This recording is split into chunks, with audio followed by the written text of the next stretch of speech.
Y'all ready for another mediocre Q&A live stream? You know what I'm saying? We could get this started real quick. There we go.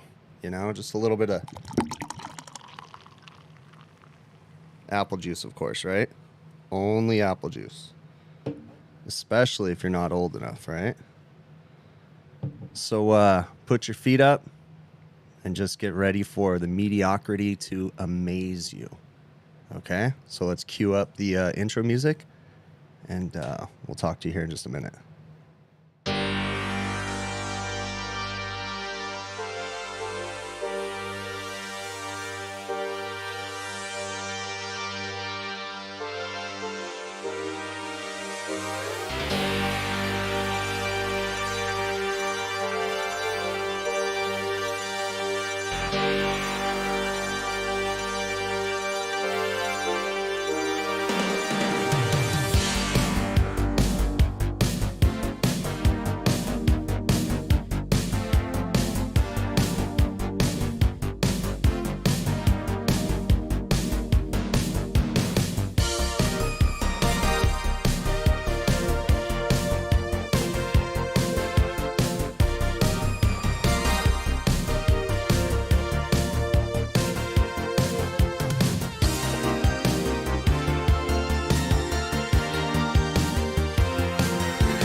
So if y'all didn't know it, like, I have an obsession with the 80s movies, and especially Beverly Hills Cop.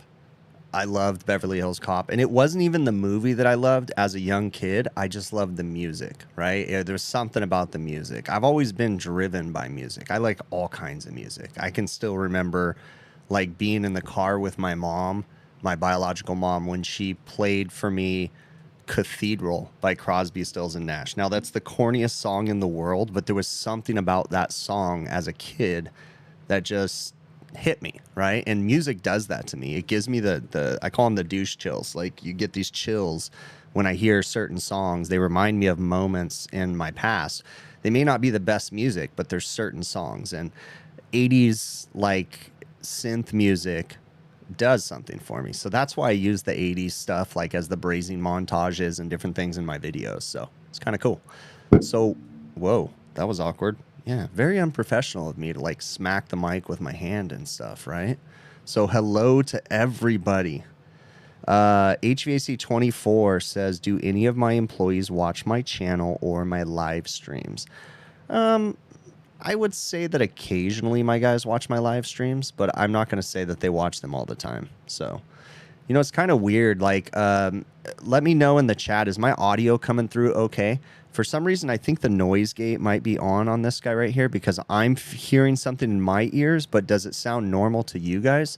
I got a new mixer, so I'm still kind of getting used to this thing. So, what is up? How's it going?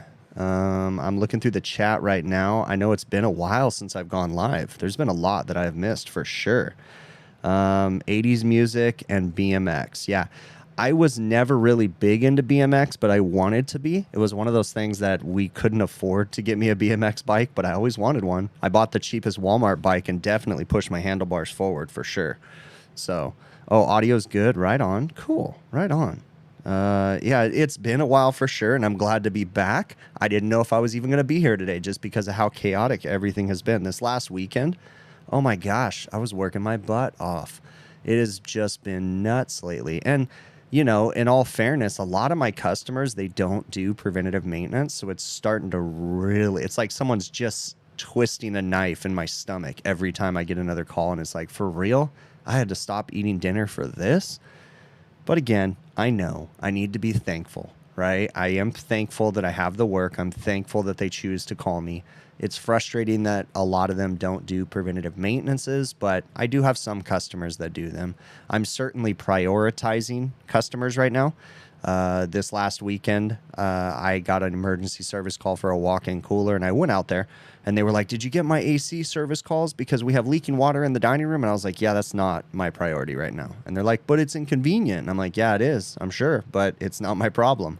I said, "I'll get to it when I get to it." I don't mean to be rude, but they don't do maintenances. So it's like I'm putting normal contract customers before them because I can't bend over backwards for someone who doesn't maintain their equipment but then expects me to drop everything to go fix it. Yeah, I'm going to get there, but I'm not, you know, rushing out there. There's a lot of variables that go into it, but business ownership is definitely a fun thing. So hello to everybody and welcome to the HVACR Videos live stream. Like I said, it has been a very long time. If you don't already know me, my name is Chris. I'm an HVAC service technician, business owner, content creator, a little bit of everything, and father first and foremost, right? Father and husband.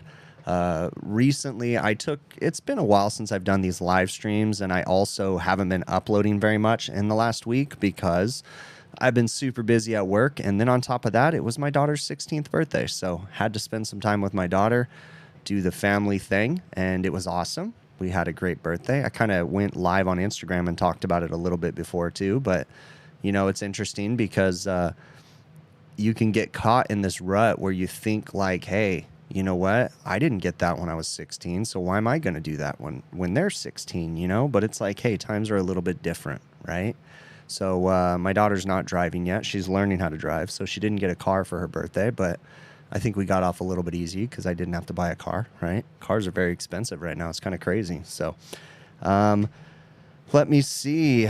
Jason Johnson saying Holden is an awesome supervisor. So Jason Johnson actually went to work for Holden Schamberger, who HVAC Time. If you guys don't already watch Holden's channel, Holden is an awesome heavy commercial technician. He does a lot of chiller work and heavy commercial / industrial work. So it's a great YouTube channel. You definitely want to go check it out. Holden does a great job.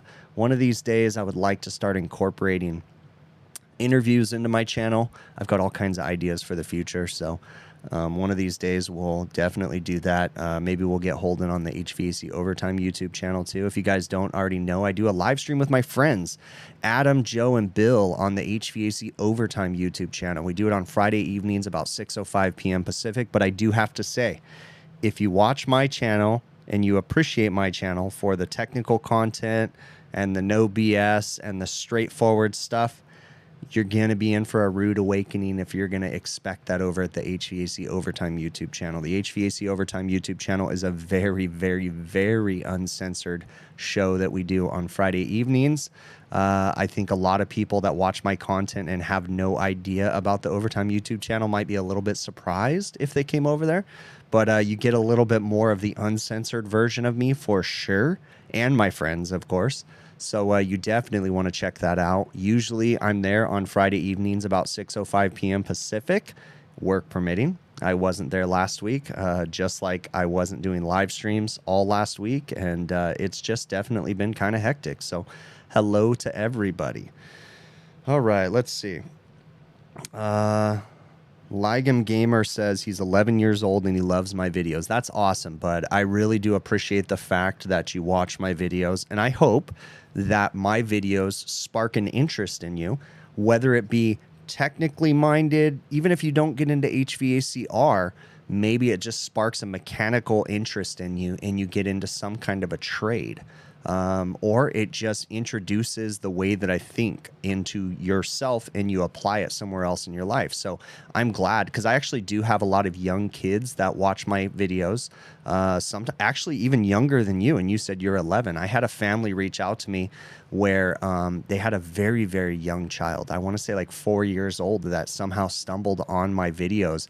And the parents reached out to me and they were like, yeah, I don't know how my kid found your channel, but he started watching these videos and he knows your voice. And like, it was very, very humbling and a very cool feeling to have them reach out to me. And of course, I hooked that little kid up with a bunch of merch and stuff. So if you guys don't already know, I do have some merchandise available on my website, hvacrvideos.com. So please check it out. The hats, beanies, sweaters, all that good stuff. Yeah, so check it out. I do have to say too, you guys make me laugh because I underestimated you, my viewers, in the amount of hats that you guys were going to purchase from my website. So I briefly ran out and I made an announcement like a couple weeks ago that I got new hats in stock. And ever since then, you guys have been killing it, right? And I actually have to say, I want to say that because I usually buy hats like, I don't know, 100 of each size at a time. So I buy 100 large, extra large, 100 small, mediums, right? And you guys have just been depleting my stock to the point that I actually realized I've only got like 20 something hats left of the large, extra large. So it's already too late for me to warn you to say slow down on the purchasing, because there's no way I'm gonna run out again. I'm gonna have to put in an order. I was just thinking about it last night. I'm gonna have to put in an order, but it's gonna take a couple weeks to get the hats, and there's no way at the rate y'all are buying them. So thank you so very much. I do appreciate it, but I was just kind of like dumbfounded. So you know, I never planned on doing merchandise. It was just never really something that I wanted to like do. But enough of you reached out to me and asked me that I decided to start doing it. And I'm a little intricate and weird in the way that I do things. So I was like very particular, and I spent a bunch of money getting samples. And that's the other thing too. As a content creator, you know, you're like, hey, I reach out to a manufacturer and they're like, oh yeah, we can get you samples. You know, in my head, samples are free. No, samples cost more than the production runs. Like, samples are expensive. And I spent a stupid amount of money on samples, changing the design, tweaking the design until I finally came out with the hat that I wanted and the shirts and all that good stuff. So anyways, I do have to say thank you to you all. But if you're interested, check out my website, hvacrvideos.com. Okay. So as usual, I got a couple things I want to cover and a couple things that I want to talk about. And then if you guys have questions, throw them into the chat and put them in caps lock. Okay. If you put the questions in caps lock, it helps me to see the questions a little bit better. Now, oftentimes, like right now, the chat is rolling through and it's hard for me to keep up with the chat. Okay. So if I miss your question, feel free to send it to me to hvacrvideos@gmail.com. Okay. Or just keep reposting your question, and then that way I can get to it. All right. All right, let me see what I'm missing in here. Oh, that is funny, Kenneth. Kenneth Landis says that his 1-year-old cheers and claps when I start brazing. That is too funny. All right, I'm going down through the chat. Matt Romig, did I see your last message? No, I did not. Put it in caps lock. I'll try to pay attention for it, bud. And if I miss it, feel free to send a email to me, hvacrvideos@gmail.com, okay?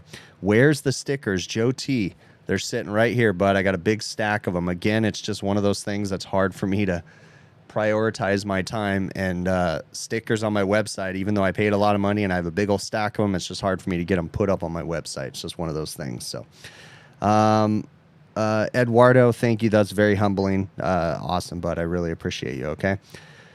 All right. So, I've been absent, right? I already kind of talked about it a little bit. It's been kind of crazy busy at work, been trying to keep up with everything, trying to pay attention to the family. Had my daughter's 16th birthday, but got all kinds of cool ideas and things coming up. Working on a project with Heatcraft refrigeration. That'll be coming up. I'll actually be going out to their corporate office in Georgia here in a couple weeks, maybe a month or something like that. They're going to fly me out there and we're going to do some filming and interviews. So it'll be some cool content to come out on the channel soon.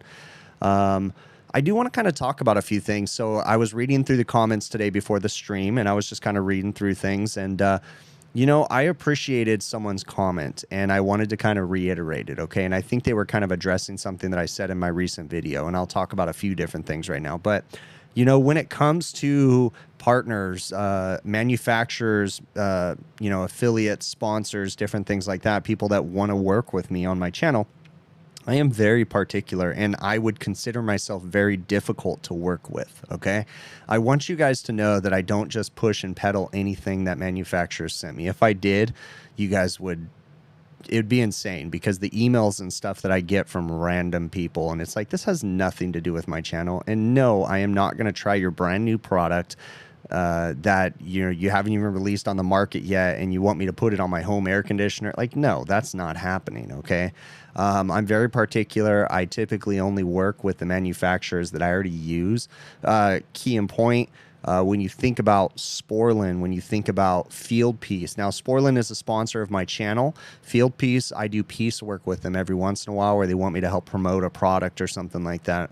But, you know, I'm very particular in the things that I do, even with Field Piece. I love a lot of their products, but, you know, they want me to promote a certain product and I haven't used it yet. I'm not going to commit to promoting it till I get it in my hands and I use it for a few weeks, and then I decide that I want to make a video about it, okay?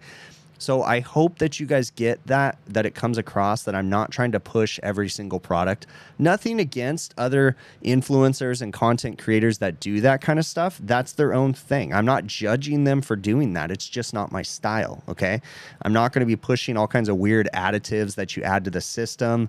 This channel is not just about making money to me. It never has, and I don't want it to ever be, okay? I'm not going to lie and say that I don't make money, because I do. But I like to have fun with it, and I like it to be my channel. So I hope that comes across in the things that I talk about and the tools that I use, okay? Oftentimes I'll have manufacturers, you know, reach out to me and say, hey, we want you, well, they want to send me a script and they want me to say, and it's like, no, I don't do that. I don't rehearse, I don't script, I don't do any of that stuff. It's just, if you want me to work with your product, send it to me. If I like it, I might include it in a video. I might not. It just depends. There was a tool manufacturer of a particular leak detector many years ago, and they reached out to me and they wanted me to promote their product. And I said, well, you got to send me your product and I'll use it for, give me about a month or two, and I'll decide whether or not I want to make a video about it. And I actually ended up sending them the product back. I said, no offense, it's just not something that works for me, and I'd rather not make a video talking negative about your product, so I'm just going to send it back to you, okay? So, you know, I hope that comes across, and I hope that you guys get that, all right? Let me see. What was the guy you mentioned on YouTube? Was it Holden? What was the guy? Matt Arnold. I mentioned a few minutes ago, Holden Schamberger from HVAC Time, if that's who you're thinking of. I don't know if that's the question you're asking. Let me see. What am I missing in here? Am I still hiring? Bobby Williams. So I have not hired anybody as of yet. I'm very slow at my hiring process. We're still kind of making our way through the summer. So if you're interested in sending me a resume, feel free to. I'm not going to commit to hiring anybody at the moment, but you can send a resume to hvacrvideos@gmail.com. So one refrigeration part that I always have to have in my van. I have Sporlan power heads and Sporlan dryers. I have a TXV kit from Sporlan. That's one of my favorite tools to have, where I can build almost any TXV in the field that I need. Those are very good ones. Let me see what else we got going on here. That's funny. You go to the website and don't see stickers, so you'll just blame Joe at HVACR North. Yeah, Joe T, that's actually, yeah, just go ahead and blame Joe, because Joe, HVACR North, it's his fault that I don't have stickers on my website yet. It's always Joe. So the next time I change an evaporator in a walk-in cooler, can you please save you one of the fan guards? You need it for a reach-in refrigerator. That's funny, Matt. We'll see what we can do. Send me an email, bud, hvacrvideos@gmail.com, okay? Let me see what we got going on in here. You hate creators that let companies walk on top of them, Wendell. So, yeah, you know, and again, nothing against those creators, okay? Really, nothing against them. That's their style. It's just not my style. I'm not judging. I have a lot of friends that promote all kinds of products, and I'm not judging them at all. It's just not my style of channel. So, something I want to talk about. is I mentioned it in the last couple videos, and I kind of want to talk about it because I want feedback and I want ideas. So I decided that I've been thinking about this for a long time, but I decided that I'm going to go forward, and I announced that I am going to be replacing the air conditioning system in my house. And I want to have fun with this, okay? I want to go crazy, okay? I want to do something really neat. Now, when I say crazy, I don't necessarily mean the most expensive equipment out there because, you know, I don't know. I mean, I don't really have a budget per se because a lot of people reached out to me with ideas saying set your budget and then work from there. You got to understand too, though, like I understand as a sales process, right? If salesmen out there, they're saying, yeah, what's your budget? And then you work backwards from that. That's not how I'm working because I don't really have a budget per se, okay? I'm not saying that I'm going to go spend $100,000 on it, but I'm just going to basically evaluate what I need and then decide where I want to go. I'm open to having partners, sponsors, that kind of stuff, but also the reason why I think the person had brought it up earlier and I addressed it, those sponsors and those partners that potentially want to work with me, they have to understand that I do things the way that I want to do them. So for instance, when someone reaches out to me and says, hey, I want you to use my tools in your videos and and they want to send me a script, I say, that's not how it works. I say, you send me your tools. If I like it, I may give you the opportunity to be in one of my videos, but I'm not going to make a dedicated tool review video because that's not what I do. That's not how I had another channel that I was really trying to do that on, but really haven't had time to pay attention to that. So if I was to work with a manufacturer, I'm not going to promise that an entire video would be about their product. It's just not like that. If someone wanted to work with me and they were going to send me something, maybe I might use it in a video, you know, who knows? But I want to go kind of crazy. So I have my buddy Adam Muffitch, A-Team Adam from the HVAC Overtime YouTube channel. He's helping me right now. We're working on doing a load calculation on my house. Then what we're going to do is I'm going to reach out to my friends over at TrueTech Tools, and I'm going to see if they can hook me up with some high-end thermal imaging cameras. I want to use like very, very high-end ones. If they can't help me out, then I'll find someone. But I want to get my hands on some really high-end thermal imaging cameras, and I want to do some cost comparisons and figure out where the best bang for my buck would come from. Is it better to upgrade the envelope of my house and potentially reduce the capacity of the system that I need? I want to see a cost comparison. So that's the kind of stuff that I want to film, but at the same time, I don't want it to be boring. And I want to turn this into a series. I want this to be, hey, ideas. I'm not promising this is how this is going to work, but an idea that I have is I want to do a load calculation, right? And I want to show how we figure out the load. I want to make envelope upgrades. I want to fix insulation. I want to change windows, do different things like that, or maybe not necessarily windows, but there might be a few windows that I have to change. And I want to see how that reduces my load and find a cost comparison, right? And then I want to decide on a system. Do I want to go mini splits in every room? Do I want to go full communicating, variable capacity? Do I want to go VRV? Like, I don't know. I haven't decided yet. So I want to find out where I want to go. My little buddy Luke just walked in here right now. What's up, buddy? You want to say hi to everybody? Come here. Come here. Come here. Come here. Oh, hi. Hi. Yeah. You want to say hi? Say hi. This is my buddy Luke. Oh, no. I think you just licked your balls and now you licked my face. Thank you.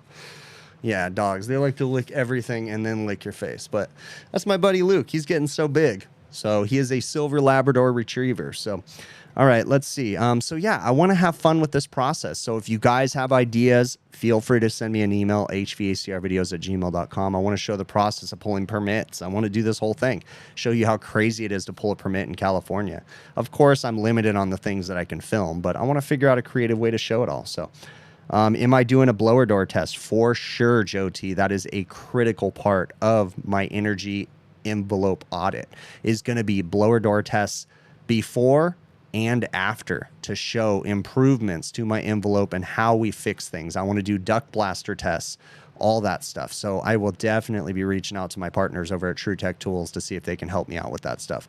And I've had people reach out to me, manufacturers of blower doors already, that want to help. So this is going to be awesome. So let me see what else we got going on here. What is the advantage of a high-end infrared versus mid-grade? I don't know what you mean there, Renaissance Builder. Are you talking about a thermal imaging camera, or are you talking about a leak detector as far as infrared? I'm assuming you're talking about a thermal imaging camera, but I'm curious. Give me some context. Throw it in caps lock, okay? Whole house HVACR chiller with 3-phase compressor pumps, glycol loop, cooling for the house, and a walk-in cooler and freezer. Emmanuel, well, we have to be practical too. That does sound fun, but I'm sure that the code compliance officer is not going to even know what he's looking at if I did that. I also had some people reach out to me and say do a ground source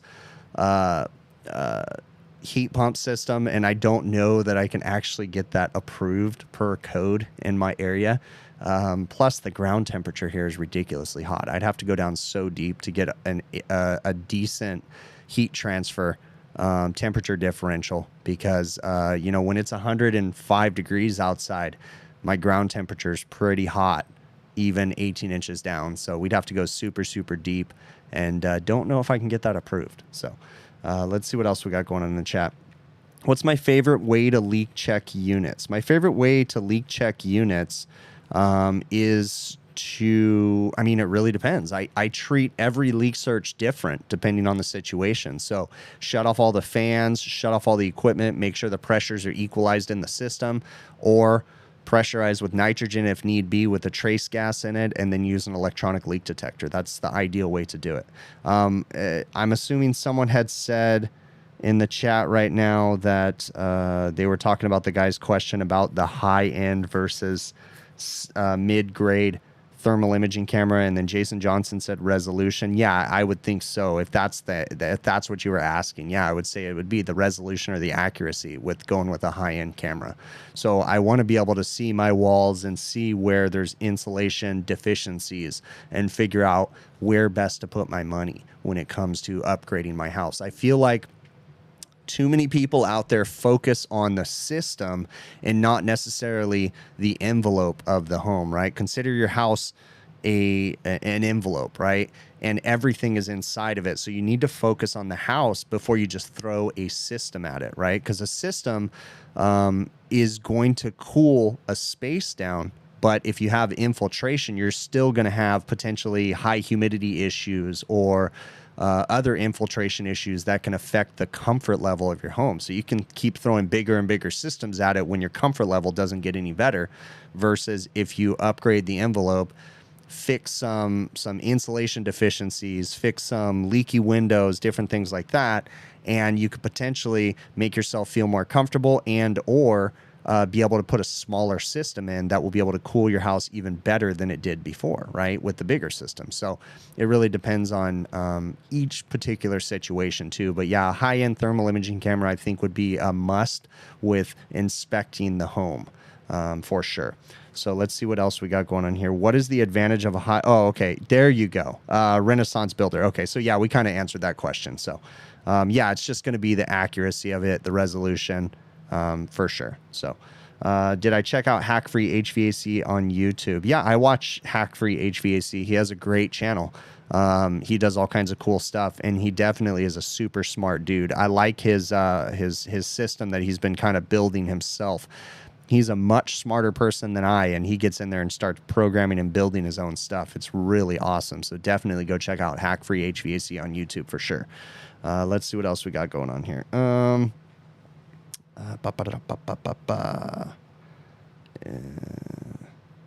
right. I am going to let me answer this question. Unacceptable says he loves an ultrasonic leak detector, but you're going from light commercial, light refrigeration to supermarket refrigeration. You feel like you're not going to be able to use your ultrasonic anymore. You know, every leak detector has a place to be used, sometimes certain ones. Now, I haven't had very good luck with ultrasonic leak detectors. In fact, spoiler, the manufacturer that sent me a tool a long time ago was an ultrasonic leak detector, and I actually tried it out for about a month, and then I just reached out and sent it back because it just doesn't work for me. But my buddy Rick over at HVACR Survival loves his ultrasonic. Now, Rick also says that, you know, he'll use the DTEC Stratus on some things. He'll use the ultrasonic on some things. It really depends. So it just depends on the environment you're in. Like one time I was trying to use an ultrasonic and there was fluorescent lights in the room, and all I could hear was the fluorescent lights. Surprisingly, those make a lot of noise. So that's all I could hear. So it's like, dude, I can't hear anything but the fluorescent lights. This ultrasonic didn't do good for me. So it really depends on the environment you're working in for sure. Let's see what else we got going on in the chat. Variable speed, multiple zones, and multiple returns, controllable attic fans.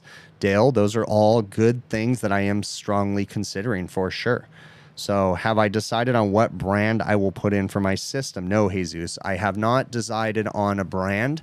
I'm open to suggestions from all of you. You know, I'm really don't know. Someone had made a comment too in the chat, because someone had asked me if I decided on a brand, and then someone came in and answered it doesn't matter because he's going to install whatever people give him for free. I don't think that particular person watches my channel enough, because no, I'm not necessarily going to install something just because I got it for free. That's not how this is going to work. I'm going to install what I want to. So typically the way that I'll work is I'll kind of narrow down on some brands, and then I'll decide which ones I want to go to, and then I might reach out to the manufacturer, and if they don't want to work with me, then so be it. I may still use their product, and I may just buy it myself. Who knows? You know, it just depends. I'm not about just making money from this. I'm about having fun with this. And of course, if I can get something discounted or for free, then yeah, that sounds great, but only if I can still make the videos the way that I want to make them.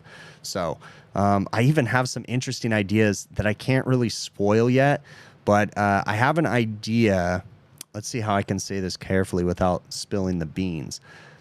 I want my wife to be involved in this, okay? And I want her to be involved in the process, and I want her to be on camera, but I'm not necessarily going to be there. Okay. So that's about all that I'm going to give of that, but it's going to involve the air conditioning system.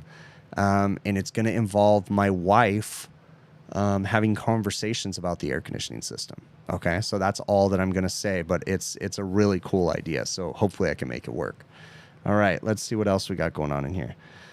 HRV, ERV for outside air is key. And Will, yes, that is definitely. I want outside air for sure. Okay, my favorite time of the year is the fall and the winter when I can sleep with my windows open at nighttime. But my wife actually hates sleeping with the windows open because every noise outside wakes her up. See, I can sleep anywhere, right? But I love the cool air and all that stuff. So yes, an HRV, energy recovery ventilator, whatever, is definitely going to be part of my system for sure. So make her the project manager. Something similar to that, Will. Something similar, okay? You have installed a few Bosch IDS units. They are really nice and super quiet. Jaguar. So Bosch is definitely on my radar. I know that Bosch does have some problems with humidity control, but fortunately enough, here in Southern California, we really don't have humidity. In fact, I may even consider adding a humidifier to my installation project. Now, what was it? Bill Spohn reached out to me, and he was saying that from True Tech Tools, he was saying that, you know, just simply upgrading the envelope of my home may solve some of my humidity problems. And there's a very good point, and that's possible. But if we don't get the humidity high enough, then I may have to add a humidifier to my system. So, but yeah, the Bosch ones, that might be something that I'll consider, you know. There's a lot of things that go into it, and I really want to kind of get people's opinions and go from there. So if y'all have ideas and different things and manufacturers, feel free to tag me in messages or whatever. You can tag them in messages to me. You know, give me exposure. That'd be great. So would I like to put my new stickers on a walk-in evaporator that I install? No, John Deere fan. I don't really associate my HVACR videos brand with my normal refrigeration business. I don't like to draw unneeded attention to me. So no, I typically don't. That's part of the reason why I designed this hat without my logo on it, because I just wanted to say HVACR and have my color scheme on it, but I don't want it to necessarily HVACR videos. So I just don't need to draw unwanted attention to my business. Let's see. You change fluorescent lights regularly, and they do make noise. That's right. She will work in the white noise department of the new system HVACR videos. Jesus, yeah, that's actually one of the biggest issues, guys.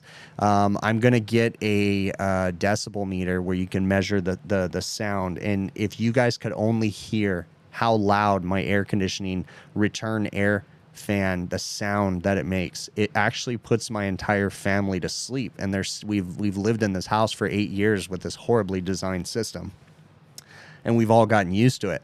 So it's kind of funny because when my wife wants everybody to wake up on a Saturday, all she has to go do is turn the fan to the auto position, because we run it in the on position every night and everybody falls asleep to it. So everybody has gotten so accustomed to the sound, the white noise sound that the high static on the return side makes, that you know, that's going to go away. And I keep warning them, guys, you aren't going to know what to do, because they're going to have to get white noise generators or something, because they're not going to hear anything when we install this new system for sure.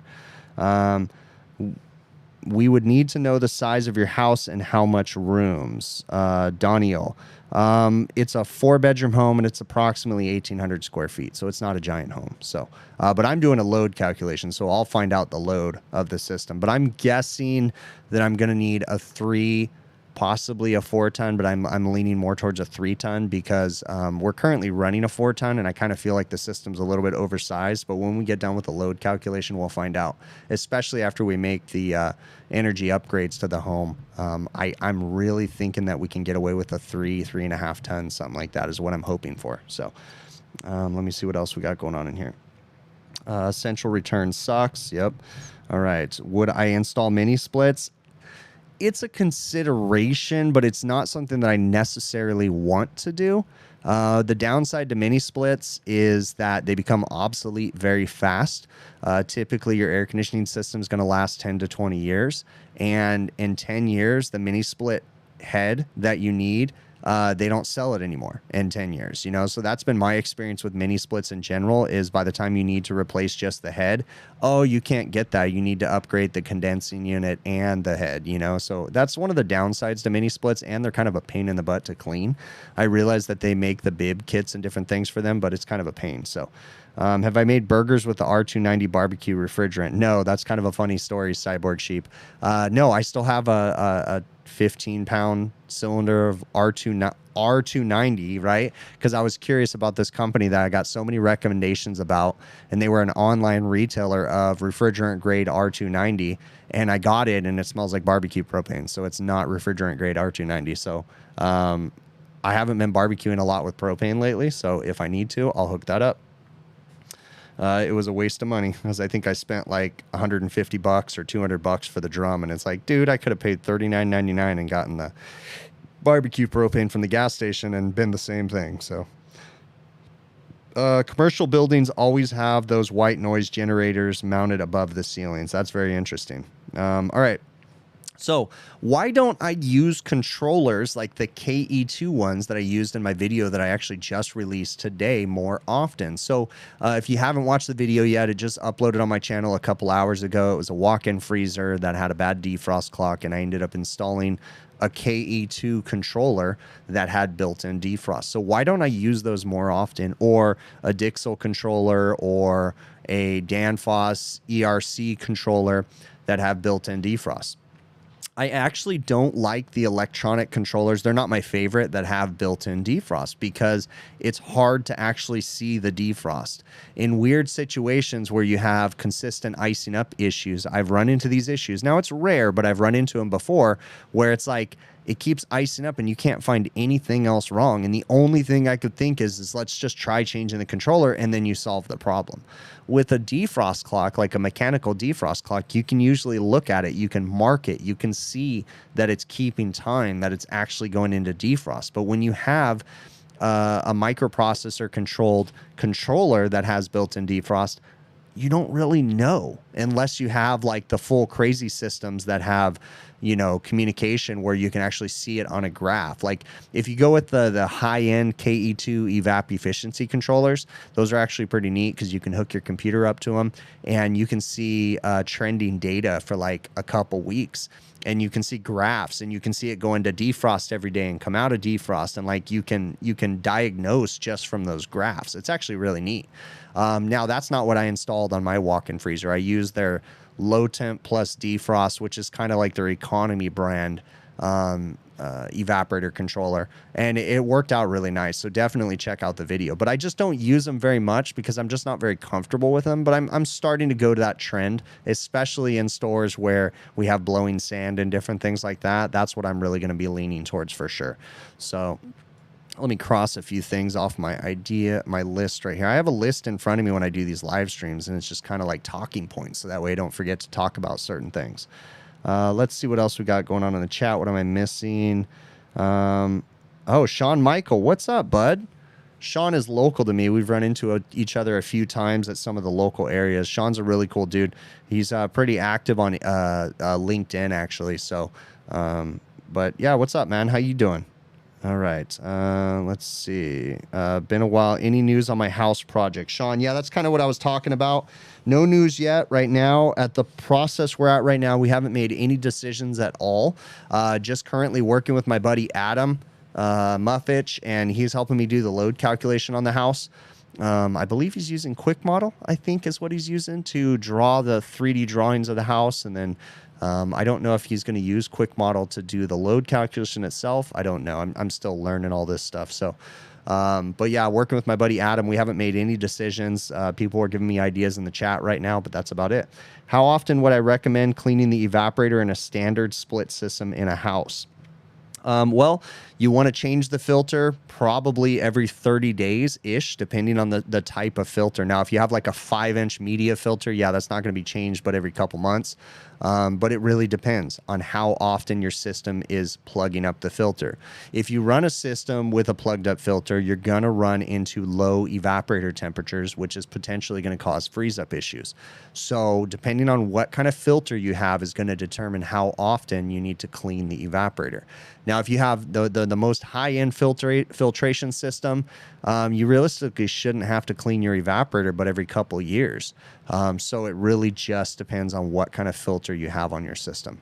Well, we're going to cover that right now. So I want to talk about bettering yourself, right? And I cover this a lot. My buddy Trevor Matthews over at Refrigeration Mentor covers this a lot too. I have my own way of saying things, and sometimes it might be kind of harsh, okay? But if you are a technician that is miserable at your job, if it sucks working for the company you work for, if your boss is a jerk, the only person to blame about your problems is you. You have the power to change everything, okay? That plain and simple. There's no ifs, ands, or buts about it.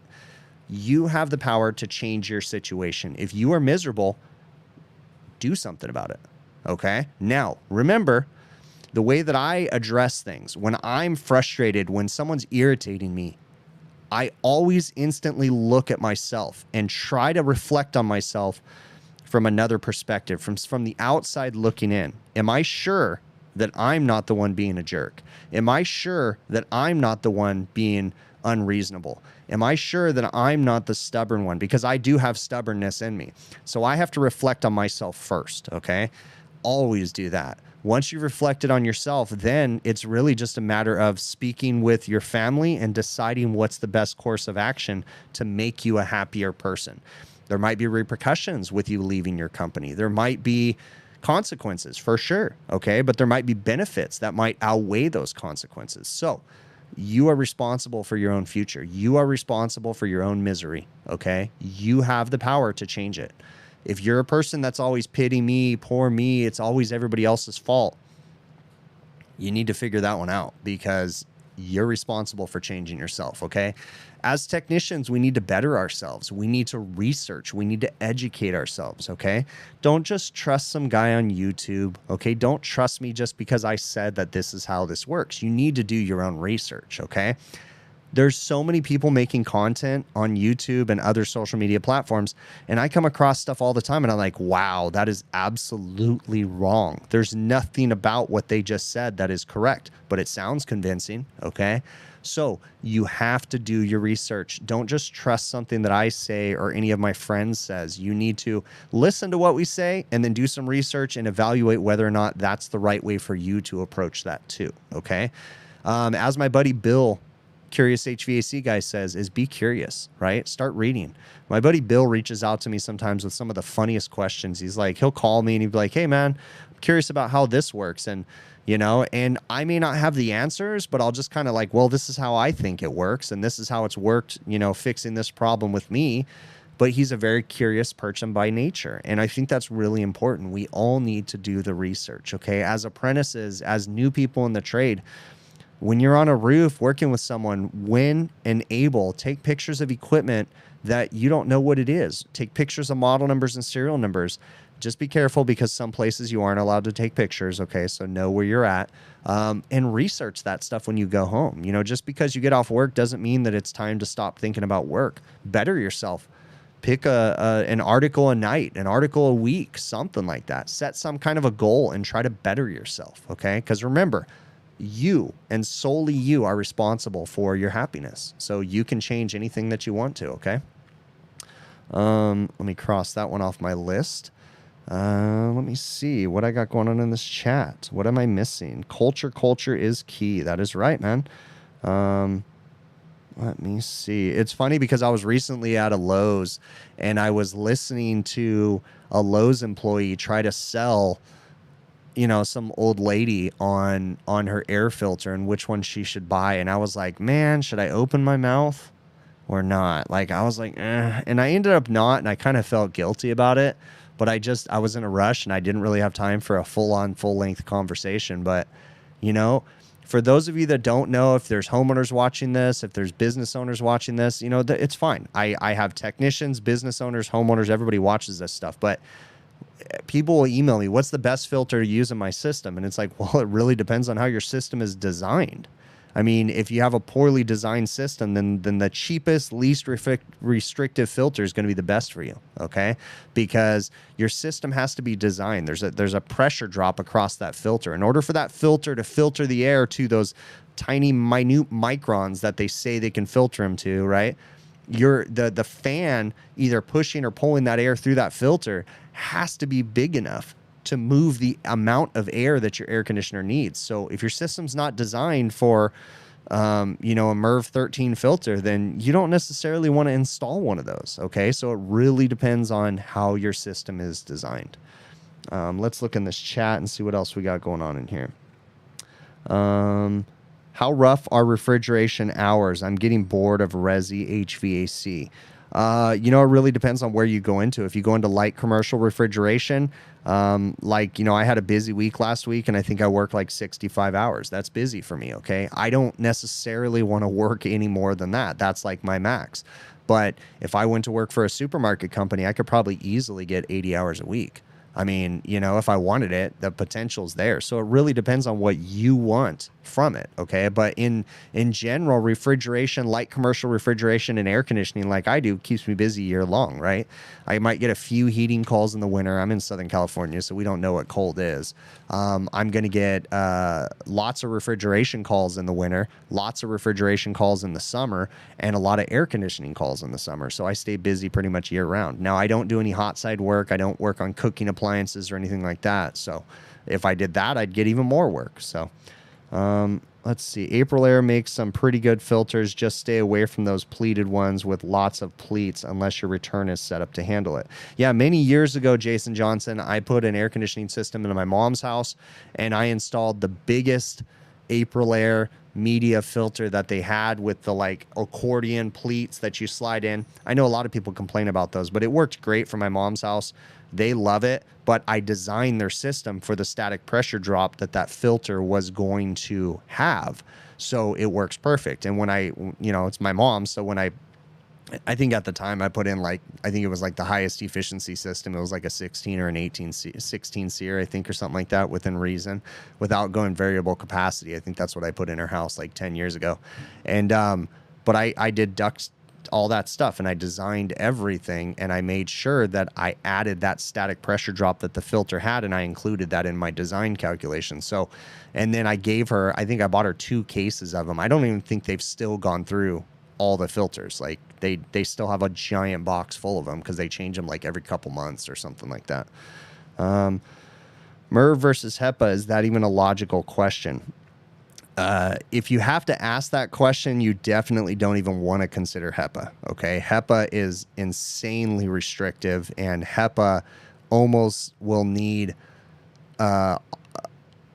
basically it's not going to happen. Okay. You're not going to put HEPA filtration on a standard residential split system. You are seriously going to have to over engineer that system to work with the HEPA filter. HEPA filters are hospital grade filtration, very restrictive. So you need to seriously have an engineer help you design a system that can have a HEPA filter on it for sure. Let's see. Jeff Keith says supermarket refrigeration there, and he's averaging 100 hours a week. Yeah, see, I have no interest in 100 hours a week, but to each their own, you know? I think that that's one thing I think that our trade needs help with is the amount of hours that some people have to work. And while I know a lot of people that love the overtime and they love the work, it's eating away at you with you not being home. You know, it's beating your body down. And that's something that I covered in a recent video of mine. You know, when I first got into the trade, it was just about money for me. Like, I just wanted every single ounce of overtime. You know, like I said, I worked 65 hours last week. I've certainly worked more than that. But it's funny too, the trends that you start seeing. It's ironic because you can work 60 to 65 hours and your paycheck is this big, right?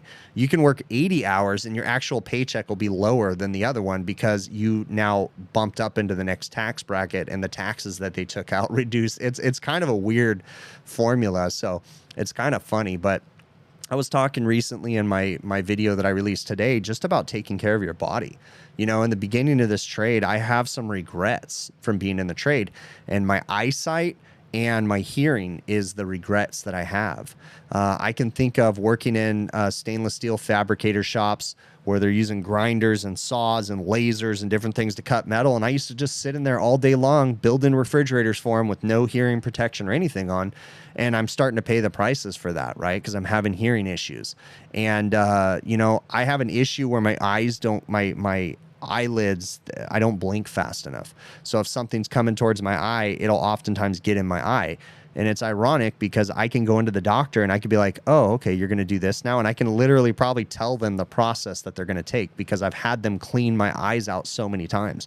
And I can tell you too, that after the third or fourth time, every doctor that I've seen has says, wow, you have a lot of scar tissue on your retinas. And it's like, yeah, I know. You know, because I've scratched them, or corneas. I don't know what the difference between them is, but basically they take a black light, they put a UV dye on your eyeball, they put it on there, and then they can see all the scratches and different things on your eyes. And every time they're like, wow, there's a lot of scar tissue there. And it's like, yeah, I know, you know, and it's from me not wearing safety glasses all the time, right? Ironically, too, there was one time I had safety glasses on. It was windy outside, and it went around the safety glasses and still got on my eyes. Damn stuff. But take care of your body. You know, I'm not that old. I'm 39 years old, but I'm already starting to regret some of the things. I'm definitely not in the best shape I can be. My back's currently sore right now from a long weekend, you know. There's lots of things I can do. So take care of your bodies. That way, you know, because you can replace a broken drill. You can replace a broken S-man manifold. You can replace all your tools, but you can't replace your body, you know. There's not much you can do once your hearing goes away. Once your eyesight goes away, you're kind of screwed. So you want to make sure that you can still be there for your family when that time comes. Sean Michael says industrial gets gnarly too when it comes to like overtime and stuff. Yeah, industrial seems very interesting for sure.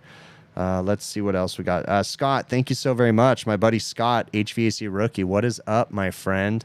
We're starting to plan different events, Scott. So I don't know if you plan on going to any of them this year. I did just get an invite to be a speaker at the HVACR training symposium. I'm kind of going back and forth, but I think I'm going to go. That's Brian Orr's HVAC School's training symposium is going to be in Claremont, Florida, here in the end of January, I think is what it's going to be. So very strong potential that I'm going to be at that this year. I'm definitely going to be at the AHR in Atlanta. I will definitely be there. So let's talk, Scott. I don't know if you're going to be at any of those events or if you're considering it. Let's talk about it, man. Scott's a good bud of mine. He lives here in California. He used to live local to me, but he actually moved a little bit further north. But it's kind of cool to get to catch up with him every once in a while. So lots of action at the pineapple party, huh? Yeah, that's right. There you go. We're gonna. Oh, I'll get a pineapple themed Airbnb for the Kalos symposium for sure. So All right, let's see what else we got going on in here. We're going to have a big party at the pineapple-themed Airbnb. No, we're not. All right, let's see. Right on, Scott. Yeah, we'll have to plan some stuff, man. Yeah, AHR Vegas. Oh, my gosh. For sure, that was awesome. I can't wait until it's Vegas again, because Vegas is only like 4 hours away from my house. So 5 hours maybe if I drive conservatively. I'm a pretty slow driver, so... but yeah, Vegas was epic, dude. That was awesome. That was awesome for sure. Sit up straight, stretch with Bill. Neil C. Vids. Yeah, Bill is always getting me, man. He messages me, did you stretch this morning? I'm like, shut up, Bill. He's always trying to get me to stretch. So a long time ago, y'all, I had a video on my channel where I worked on a refrigerator, and it still cracks me up. Y'all are so funny. So I mentioned in the video that because of the sensitive location, it was easier for me to take my trailer and go get the refrigerator and bring it back to my shop. Okay. And I worked on it in my shop, and I mentioned that it was at a very sensitive location. And, you know, and then people have been trying to guess. I've had the funniest stuff. People say that the refrigerator was from the NSA. They say that it was from a prison. They say that it was from a government black ops facility. Like all these different guesses that just crack me up. Okay, guys, I'm going to spill the beans. It was from an airport. Okay, it's not that cool. So basically during COVID, the airport was pretty much down to the minimal amount of employees. And in order for me to go on the airport's property, I have to have an escort. Okay, so it was an airport in Orange County, California. And I had to go, in order to get there, I have to have an escort walking with me through the airport at all times. Well, they didn't have enough staff to have an escort that could still make food, but then have to stand with me the whole time. So it was easier to go and have them push the refrigerator. They literally pushed it out of a terminal door exit. And then I loaded it in my trailer and took it home or to the office and worked on it. So yeah, it was an airport. Sorry to spoil everybody's guesses. It was not a secret NSA government black ops facility. Y'all are so funny with your comments. Let's see what else we got going on in here. Dad, do me a favor, everybody. Please smash the thumbs up button. We have 93 likes and 179 people watching this. So please smash that thumbs up button. It definitely helps out the stream, y'all. All right. Can I give you a shop tour? Daniel, my shop, I mean, it's nothing to be toured about, guys. It really isn't. I don't, maybe someday, but there's nothing really spectacular about my shop at all. So let me see what else we got going on in the chat. There's that. Shop tour, right on. Jason Johnson says John Wade Airport. I'm not going to confirm nor deny, so just not gonna. All right, a third shop tour. An airport I said I did, HVACR North, send it to you. Yeah, that's funny, huh? Secret government facilities look away and whistles. That's right. Let's see what else we got going on here. Wait, Chris, all I have to do is apply at the airport and you take a test and get your badge. Dave K. Yeah, I don't want the responsibility of having a badge. It's really easy for me. So here's my get up. When I go to the airport, my escort takes responsibility for me. So the other day, not the other day, about a month or two ago, I was working at the airport and I had to take my torches in and I had to braze something. And I was like, we need to go talk to TSA and make sure I'm cleared. And TSA basically said, we don't care what you bring in here. That person is responsible for you and it's them that has to answer. So bring whatever you want. I like that. It's easier for me. Then there's no liability or responsibility on me. It's all on them. So I prefer not to be approved to draw or walk into the airport by myself. It's just easier. Plus, on top of that, you get less nuisance calls when the customer actually has to be there with you and see, and you have less complaints about how long things take you because they're standing there watching you. And it's like, hey, this is what I got to do. This is the whole process. They get to see everything versus me having a badge and just walking in and doing the work and then sending them the bill. And they're like, well, why is it so much? Well, because they have no idea because they weren't there with me. So I prefer just having an escort. It's easier. All right, let's see what else we got going on here. Dave K says he works at PHA and it's not a big responsibility. Fair enough. All right, let's see what else we got going on here. Oh, the William Payne, the HVAC Overtime show. Yeah, so the last HVAC Overtime show, I was not there, neither was Joe, but we had a really, really cool guest. So you guys definitely need to go check it out. It's definitely worth a watch. Really, really awesome guest. So, all right. Why? Oh, this is a good question. So why in the heck do I use automatic reset high pressure controls versus manual reset high pressure controls? This answer is kind of complicated. In a perfect world, it's best to use a manual reset high pressure control, okay? Because if the system ever gets to the cutout threshold, it turns itself off and then it stays off until you come and you reset it, and then you check the system out and you're good to go. I work in Southern California. We get extremely high temperatures, right? I was working out in the Coachella Valley, which is the Palm Springs area today. It was 113 degrees, I think, at 9 in the morning. And the hottest time of the day is about 4:30 to 5 p.m., okay? So that's not even the hottest time of the day. It probably got to about 116, 118 total, maybe even 120. I don't know. And they have some monsoonal moisture, so they had some humidity too, which made it even worse. In that situation, I have a lot of customers that don't do routine preventative maintenance. Okay, so we have a lot of nuisance calls because they're not cleaning their equipment. It trips on high pressure. Boom, problem, right? And then we have to go out there, reset the pressure control, clean the equipment, go on.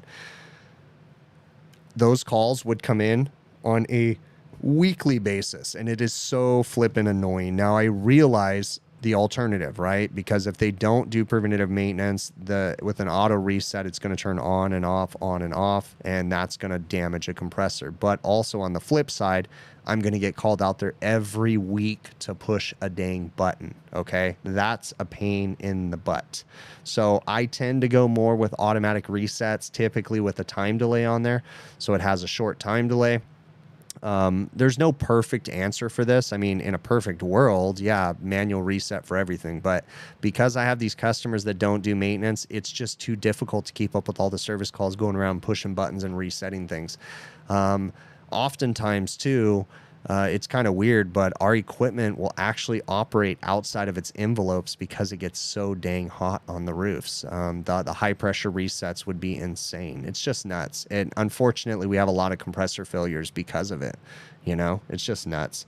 How does ambient temperature affect refrigerants? Andrew, well, every refrigerant has thermodynamic properties and they react a certain way to a certain temperature. Right here on the tail end of my thing right here is a pressure temperature chart. It's hard for you to see the whole thing, but it lists probably about 15 different refrigerants because there's all different flavors, all different types. And each refrigerant has its own thermodynamic pressure temperature relationships, right? So at a certain pressure, this refrigerant is going to be a certain temperature or vice versa. At a certain temperature, it's going to be a certain pressure. So depending on how your system's designed, we can predict what kind of pressures our system is going to run. So ambient temperatures, the way that we reject heat, we pull air across the condenser, we absorb the heat from the condenser, and we reject it out the top. The higher the ambient temperature, the less heat that is going to reject, or maybe not the less heat, less heat. I don't know if that's the right way to say that, but a compressor has a small envelope at which it can operate. It's actually a rather small envelope of temperatures. And if it goes beyond that, the compressor will start to die basically and implode on itself. So outdoor ambient temperatures basically have everything to do with the pressure of the refrigerant for sure. Hopefully I didn't butcher that question and it made sense to you. I feel like I kind of went off in a weird direction. A little tip I gave and someone mentioned in a recent video, I want to address it again. Very important. Be very careful about this. Let's see. Driver's license, right? Always keep my old driver's license whenever possible. That or a photo ID. It will come in very handy if you're doing commercial or light commercial work where they require a driver's license to check into security, especially when you're working at shopping malls. Ironically, it's actually against the law for a shopping mall or a person to ask you for your identification and then they retain it while you're working in their facility, especially if it's a public facility, because you're technically supposed to have an identification card on you at all times in case the authorities ever asked you to see your ID. And if you gave it to security because they wanted to hang on to it while you're working on their property, well, it's a public place, right? You're technically supposed to have your ID with you.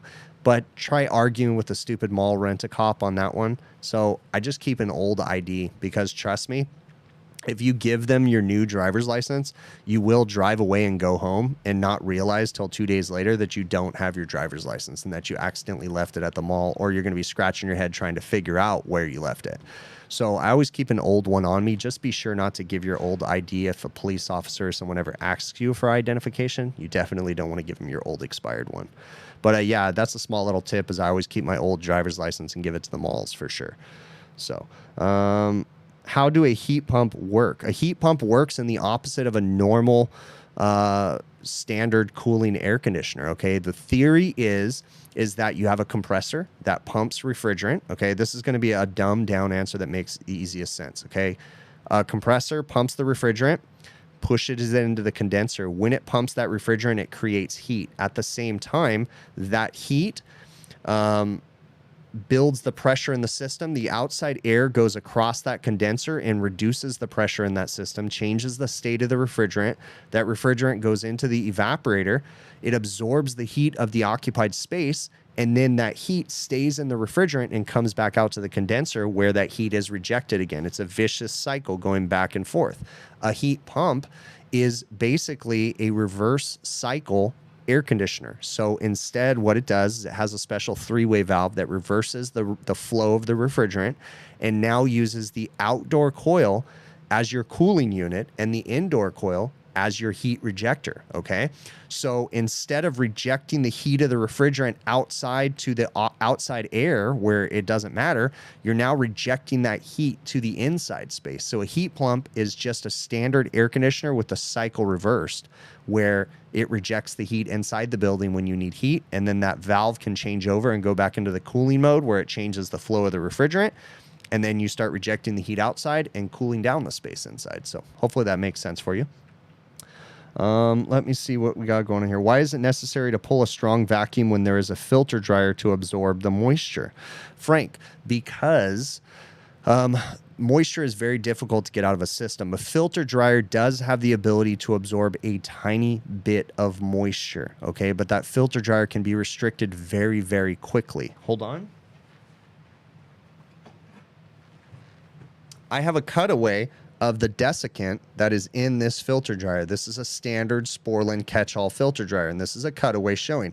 So that desiccant has the ability to remove particulates, contaminants, dirt, and a little bit of moisture, okay? But the problem is that if you had a moisture-laden system with a lot of moisture in it, this dryer would instantly be plugged up. Okay, so what we need to do is we need to evacuate the system of all the non-condensables and the moisture. So that's really important to understand. A vacuum pump isn't just removing moisture. That's one thing it's removing, but it's removing nitrogen and other non-condensables that are naturally in our air, because those are not condensable, right? They're not there to mix with the refrigerants, and then they would change the properties of the refrigerant and it wouldn't react the same. So it's not only there to remove moisture, but it's there to remove non-condensables, air, nitrogen, different things like that, because we want our system to be evacuated down, moisture-free, non-condensable-free, and then we very carefully add the refrigerant. You don't want anything mixed with the refrigerant. If with certain types of refrigerants, if you add moisture like polyester oil, if your system still has moisture in it, that moisture can have a chemical reaction at certain temperatures with that oil and the refrigerant, and it can start to create acids in the system. If it starts creating acids, hold on. Where is it at? Then what it can do is it can start, the refrigerant and the oil will start eating away at the wax coating on this windings of this compressor right here, right? And well, this is the windings of the motor, and it'll start eating away at the wax coating until that wax coating's no longer there, and then you can have a direct short, and that's going to cause a catastrophic compressor failure. Again, all because we didn't evacuate the system of all the moisture.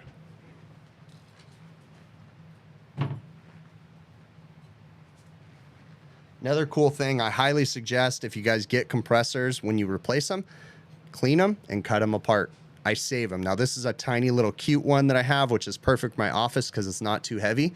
But this is a scroll compressor, and this will show you how the scroll plates actually work and how the compressor oscillates. This compressor doesn't actually turn, it oscillates. It moves like you have a fixed scroll and then you have an orbiting scroll, and it slowly oscillates and it creates the compression that you need. So I highly suggest everybody out there, take your things apart, cut them open, learn from them. It's very important, and it helps people to learn. It helps me. I love cutting things apart. All right.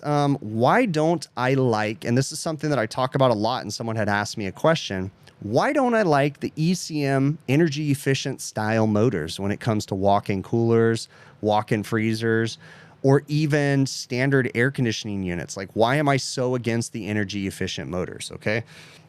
Here's the thing. As a technician, I see multiple sides of things. I understand why we're going with energy efficient motors. I do.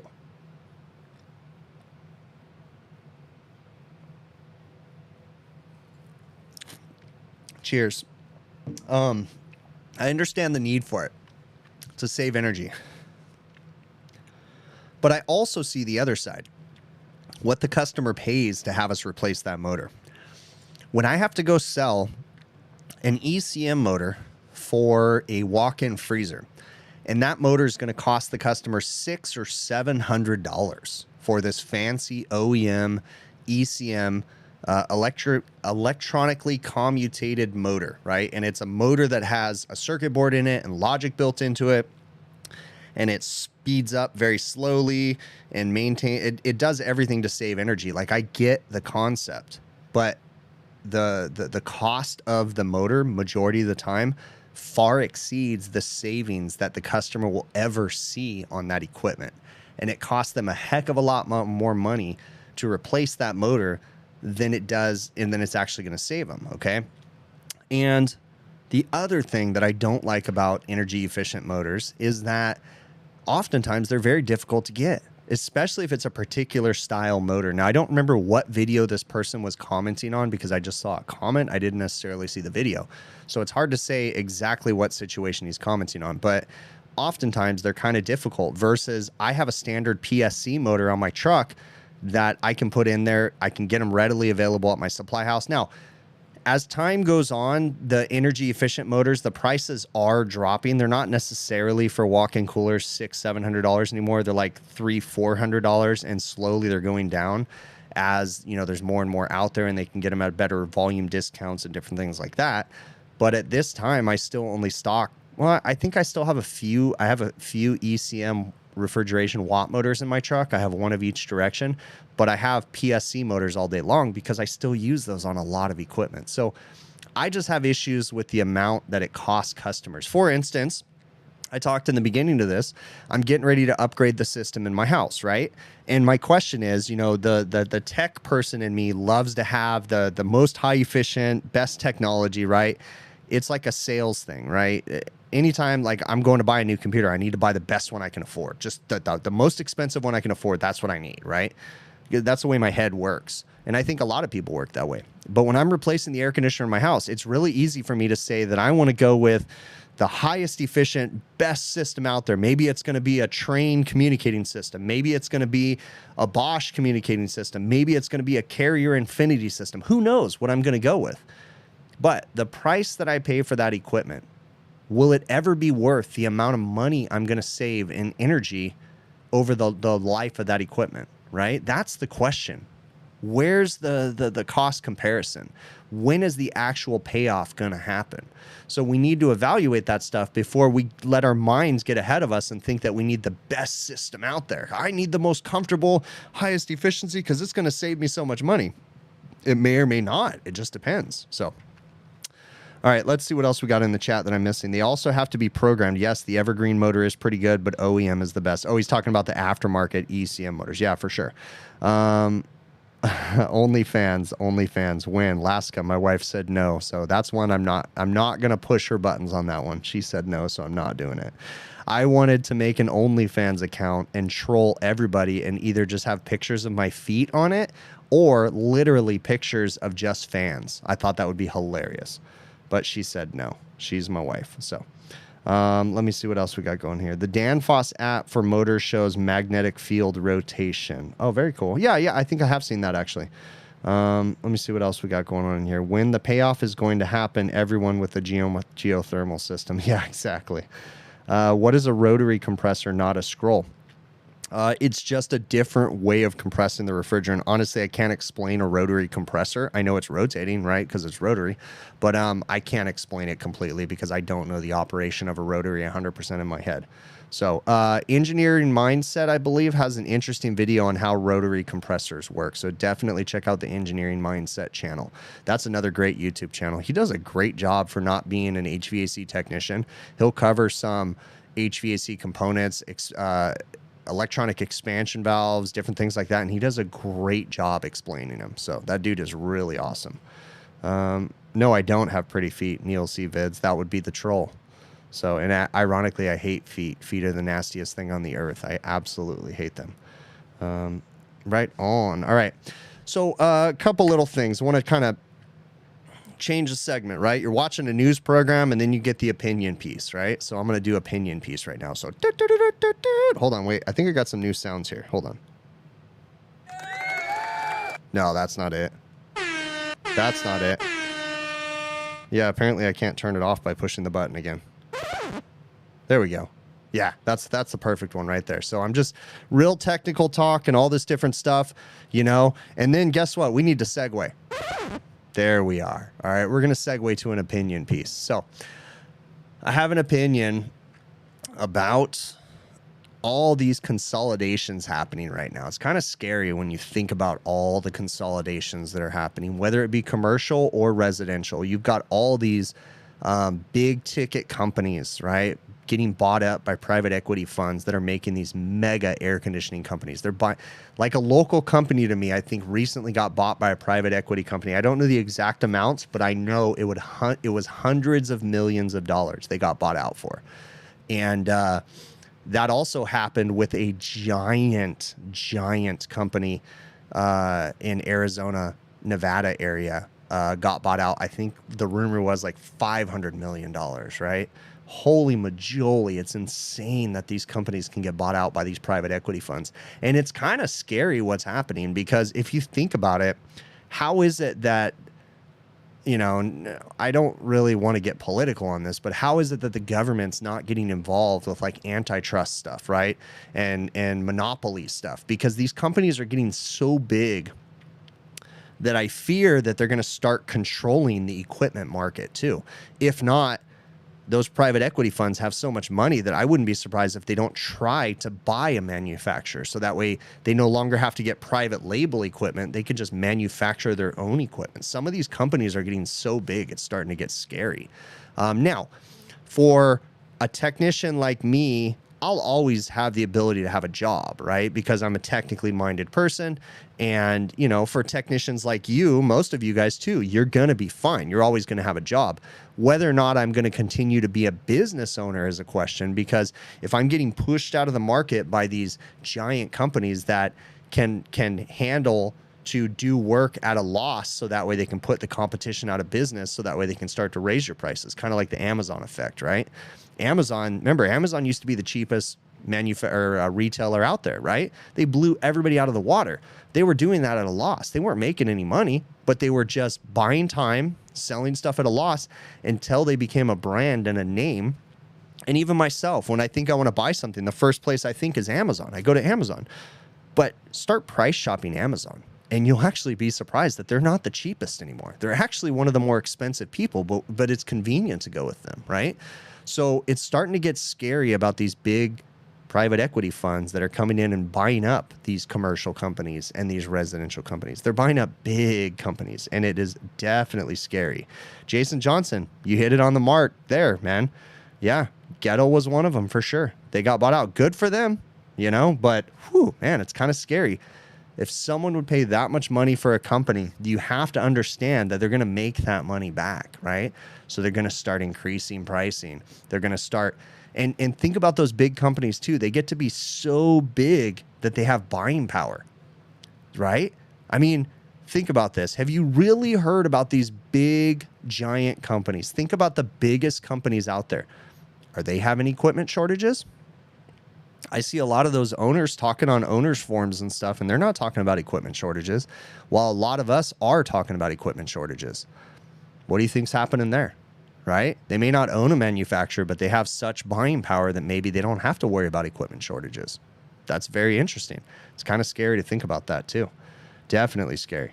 Yep, Walmart did it, and then Amazon did it for sure. Yeah, definitely. So, what is the weirdest experience I had? Weirdest experience? I don't know. Oh, going to a women's prison one time. That was an interesting story. I think I've told that one before. But I went to a women's prison one time. First off, the process of going into a women's prison, I had to give them a quote to replace a door on a walk-in freezer at a local women's prison. And the process was that all my information had to be submitted for background checks and everything, and that took a couple weeks. Once I was cleared for the background checks, I had to go schedule a time to do a site visit. So we scheduled a time, just like when I work at the airport. I had an escort with me. But the irony was when I had to check in to get into the prison. Now, granted, this was not a maximum security prison. This was a low risk prison. But the security was an absolute joke. Absolute joke. And I walked up to a receptionist in this weird ass building. There was no cameras in there. Okay. I'm telling you, there was no cameras. And I walked in, and the receptionist, I said who I was. They checked a list. They said, okay, your escort's on his way. In the meantime, I need you to go through the metal detector. I was like, okay. And I realized, oh, I got my pocket knife in my pocket. Let me go put it back out in my van. So it ran back out to my van, put my pocket knife, checked for anything else. Okay, we're good. Got my notepad, my tape measure, all this different stuff. Go back, go through the metal detector. But before I went through the metal detector, they had me empty my pockets. So I pulled out my keys, my wallet, my cell phone, and I set it all on the counter. Then I walked through the metal detector. Then I came back and collected my belongings. The escort came. We walked back in, and I went into the location. Now, couple observations. Number one, I'm telling you, there was no cameras in that building, and they could not see what I pulled out of my pockets. I'm not joking with you. I know that sounds insane, but that receptionist could not see what I pulled out of my pockets. So I went through the metal detector. I came back. I collected my belongings, and then the escort walked me around the metal detector, and then we walked into the facility. The other observation that I noticed while I was there, and there's more to this story too, but the other observation that I noticed was that there was a lot of volunteers going in through this booth. There was a lot of, like, I don't know, I guess that's a thing to volunteer at a prison, but there was a lot of volunteers. None of them walked through the metal detectors. They all circumvented the metal detectors. And when the prison guards, they also came in through this building. They walked around the metal detectors. They were not subject to going through the metal detectors, okay? So I'm like, okay, you wonder how you get crap into a prison, right? And then on top of that, I'm telling you, they could not see what I pulled out of my pockets and what I put back into them. Then while I'm standing in the freezer, I'm measuring the door. My escort says, I need to step out for a minute. I'm going to talk with someone on the outside of the walk-in cooler door. So you had to walk in through the walk-in cooler to get to the walk-in freezer, which is pretty typical. So I was like, all right, cool. So I'm just standing there doing my thing, measuring, and an inmate walks in. And I'm like, for real? I'm in the walk-in cooler with an inmate that, number one, my first thing is I'm going to get taken advantage of, right? It was a big girl too, so I would not have had any defense at all. But I was just kind of blown away. I was like, for real? Like, I was just blown away with how insecure that place was, or unsecure it was.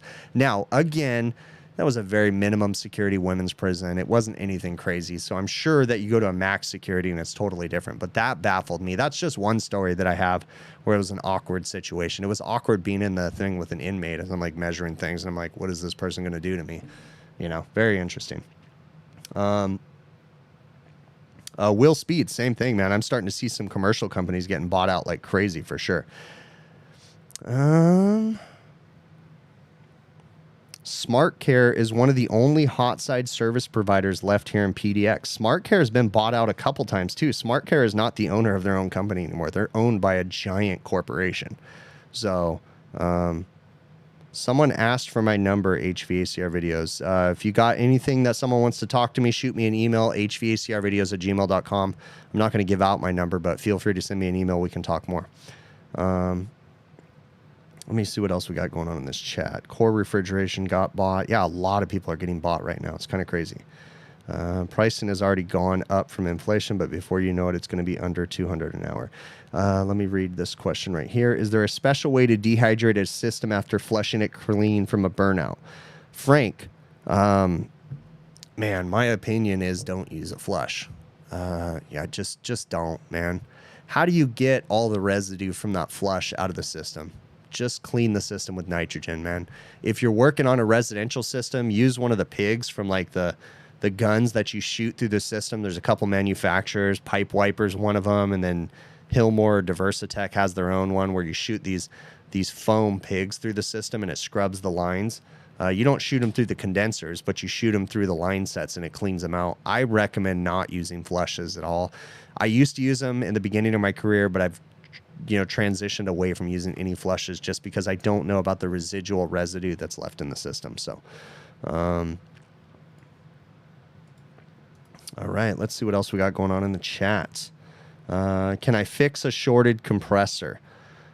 I mean, I guess you can do anything if you have enough money. But I mean, is it practical? No, it's not practical to open up a hermetically sealed compressor, then weld it shut. But in some third world countries, they do that all the time because they don't have the ability to fix things. You go on YouTube and watch compressor repair, and there's some people in third world countries. It's amazing what they can do. They rebuild compressors, weld them back shut, and call it a day. They'll take compressors apart and find good parts out of the other ones, put them back together and weld them shut. And I mean, they seem to work. So I'm sure you can do anything. It's just a matter of how much do you want to spend to do it. Let's see what else we got going on in this chat. No can do if it's okay. If it's dead, it's dead. All right. Well, is it true that leaving the fan on is economically beneficial? Andrew, it really depends, man. So if you live in a humid climate, then you typically don't want to be running the fan all the time. I think the idea that people have is if you leave a fan on, and I'm not saying this is accurate because I'm sure someone can pick this apart, but if you leave, the most energy, the time that your system's going to use the most energy, one of the biggest times is the initial turn on, right? Inrush current's huge.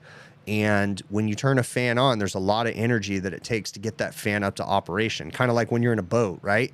You take off from a dead stop in a boat, and you take off, and it takes a while, but then the boat has to get on plane when it rides up on top of the wave. But it takes a while for a boat to get to that point where it gets on plane and things settle out, and it actually rides a lot higher in the water. But the initial time when the boat is sitting low in the water and you have to start it up, it takes a lot of energy to get that momentum to get it up on plane. So I guess there would be a similar argument about turning on a motor. Now, is it more energy efficient to leave a motor running all the time? I don't know, dude. I mean, I don't know about that answer. I know that a motor is going to use a lot of energy to get started, and that's where ECM and VFD controlled motors really benefit because they have kind of a soft start where they slowly start and use the least amount of energy. They don't give it full power right up front. They slowly get it running, then they speed it up.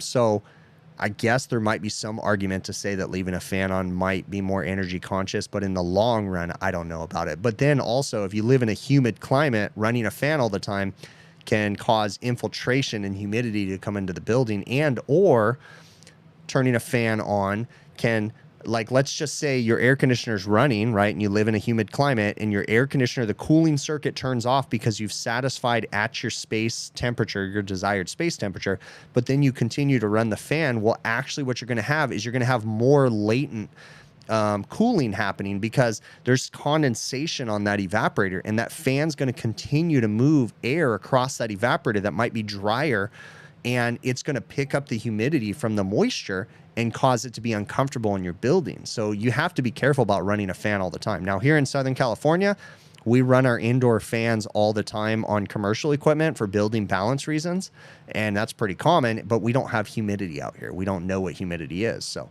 let's see what else. Yeah, dogtail in the background. Yeah, Luke was just in here a minute ago. What if the motor was separate from the compressor? Have I seen a solenoid valve covered in oil? Sure. I've seen solenoid valves that are leaking covered in oil. Yeah. No, a customer asked for my number because she liked, I think I told the story before. Oh, a customer asked for my number because she liked me. I think I told that story before. Yeah, I think when I was young, I remember a story about a girl asking for my number, and it was awkward because I think it was like a waitress or something like that. And I think I was just engaged to my wife, Jill, at the time or something. So I think it was uncomfortable. I don't know if that's the story that I told. I don't remember. Let's see what else. Is it worth taking a pay cut to start working at Train? Hey, man, Flex Ortiz, man, that is a question for you and your family. A pay cut in general sounds kind of crazy in this market right now. Pay cuts are nuts. But, you know, I'm not going to say it's unheard of to take a pay cut to change like niches in your job. Let's say you've never done commercial work and you make a crap ton of money doing residential sales. Yeah, if you want to get into the commercial market, you're going to have to take a pay cut because you're not going to make the commissions and different things. But I don't know, man. It really depends on your family and your situation. Is it really going to pay off in the end? Is that a temporary pay cut until you prove your worth and then you start making $40, $50 an hour? Again, that's a question and that's a decision for you and your family. I'm not going to answer that one, bud. Let me see what else we got going on in here. All right. I already answered that one. Yeah. Donnell. Yeah. It was a big girl, for sure. I wouldn't have had any chance. So she was a big girl. Most manufacturers are union. That is a good point. Yes. Anything different about AC systems in North Carolina, East Coast, and residential? No, an air conditioning system is an air conditioning system. They're all the same. Compressor, TXV, evaporator, condenser, refrigeration lines, and refrigerant. They're all the same. You might add extra components, but your environments and your climates are going to change. In Southern California, where I'm at, average summertime temperature is 105 to 110 degrees. Our extreme highs are 120 in my area, okay? We have, right now, let me see. Let me see if I can see what the weather is at my house right now. We have no humidity. And we don't know what humidity is. So currently in my house right now, let's see if I can see the weather. No, I can't see the weather for some reason. Oh yeah, no, it doesn't show me the humidity, but it's currently 90 degrees. But yeah, the one thing, or 98 degrees, the one thing that's going to change is going to be the climate. You go on the East Coast, you go in the Midwest, and they have humidity. So that's going to change the way that you approach air conditioning problems. And you're going to have to consider the latent load as part of your load calculation. I have almost no latent load here in Southern California, so that's going to change the design criteria of our systems. But as far as the air conditioning system itself, no, it's just an air conditioner. You know, we might have higher energy efficiency standards because we have power issues out here in Southern California, but it's still the same air conditioner. So, all right. What are my plans for my company and what do I plan to do when I retire? What do I enjoy spending my money on? Well, I haven't been able, and I'm going to take this as my last question. We're going to close it out after this. So I haven't been able to do the things that I am passionate about. One of the things that I am extremely passionate about is the outdoors. I love camping, backpacking, hiking, that kind of stuff. So that will definitely be part of my retirement even more. But as far as my company goes, I have no idea. I don't have grand plans to sell my company for crazy money. I mean, if someone wants to give me $2 million, they can have it, but nobody's going to give me that kind of money, okay? So before I retire, though, more than likely, I'm going to take the videos on the road and do some kind of consulting gig where I go around, film at different locations, and, you know, help people. That's something that I want to do. That is in my future, in my near future, actually, you know. Ironically, I love making videos and I love sharing the little bit of knowledge that I have. I want to be able to take that on a bigger scale. So that is going to be something that I'm going to do in the future for sure. And traveling. I love traveling. My wife and I want to travel for sure. So when my kids are grown up and out of the house, we're probably going to start looking in that direction for sure. So at this point, I'm going to go ahead and wrap this up because I can smell dinner cooking in the other room. My wife is in there making something that smells really good. I have no idea what it is. So I definitely want to get on that. I really appreciate y'all. Thank you so very much. Sorry things have been so crazy, but I'm not going to promise it's going to get any better because work is busy. I don't necessarily get to upload on my normal schedule. Don't necessarily get to do live streams on my normal schedule because my business comes first and the videos come second. So I really appreciate y'all. Stay patient. If y'all have ideas or anything you want to talk to me about my house HVAC project, the series that I'm going to do, different things like that, feel free to reach out to me, hvacrvideos@gmail.com. Thank you so very much. I'm going to queue up the outro music. And yeah, we are good to go. So there we go. And we will catch you on the next one.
I think it was Samuel that said he hopes that I have something funny to say at the end. I don't know about funny, but I will say that if you listen to the HVAC Overtime channel, you know, you'll hear about some issues that I have, right? So there was this one time I was working at a restaurant, and sometimes when I'm working out in the desert, I'll get to these restaurants super early in the morning, like 5, 6 o'clock in the morning. I'll throw an extension ladder up on the side of the building. Okay. So I'll get up there, I'll start doing what I have to do before it starts getting really hot. And then all of a sudden it hits you. You're like, oh, wait a minute. Nobody's in the building and I got to go.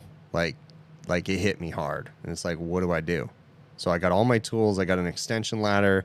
Stuff is everywhere. I don't ever leave an extension ladder leaned up against the side of the building. So do I get I don't think I can make it, you know? So, yeah, what did I do? I don't know. You'll have to tune into the HVAC Overtime channel. Ask